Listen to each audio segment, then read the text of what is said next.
Baniwala ko kasi wala man sakit. Nagtrabaho ako, naghanap buhay.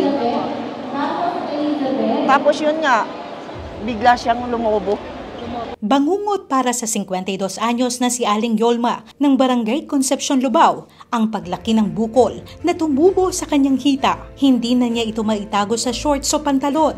Hirap na rin siyang makalakad dahil sa bukol na sinlaki na ng basketball. Aminado siyang dahil sa kahirapan. Tiniis niya ito sa loob ng 4 na taon. Napabayaan ko kasi wala man akong pera pang pagamot. Sinabihan man ako ng doktor na mahal daw ang bayad sa operasyon. Abot daw ng 100,000.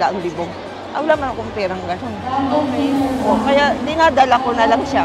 Ayon sa mga espesyalista, kailangan munang alamin kung anong klase ng bukol meron si Aling Yolma. Ang mga ganitong uri ng bukol ay tinatawag ding sarcoma na karaniwang tumutubo sa buto, soft tissues at muscles. Ang problema, hindi natin alam kung anong klaseng bukol siya kasi may mga bukol na benign, may mga bukol na pangit na bukol. As of this time, ang kailangan natin gawin sa kanya is i-diagnose muna kung ano yung problema. Kasi iba ang panggagamot sa benign na tumor, iba yung panggagamot pag pangit na bukol o cancerous yung bukol. Sa pagpunta ni Aling Yolma sa isa sa mga medical missions ng Alagang Nanay Preventive Healthcare Program ni Pampanga Governor Dennis Delta Pineda, Vice Governor Gillian Nanay Pineda at ng Sangguniang Panlalawigan, kaagad siyang sinuri at ipina-admit para magamot. So i-admit po natin siya para ma-CT scan, at the same time magawan na ho ng biopsy para yung proseso ng paggagamot sa pasyente maging tuloy-tuloy na kasi 4 na taon na din eh.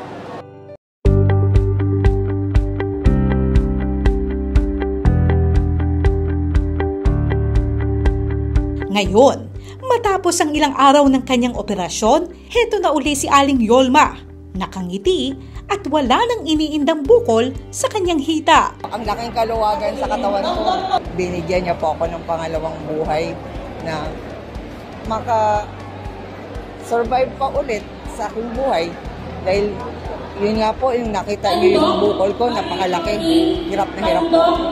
Ang laking pasasalamat ko po kay nanay, medical mission ng Alagang Nanay.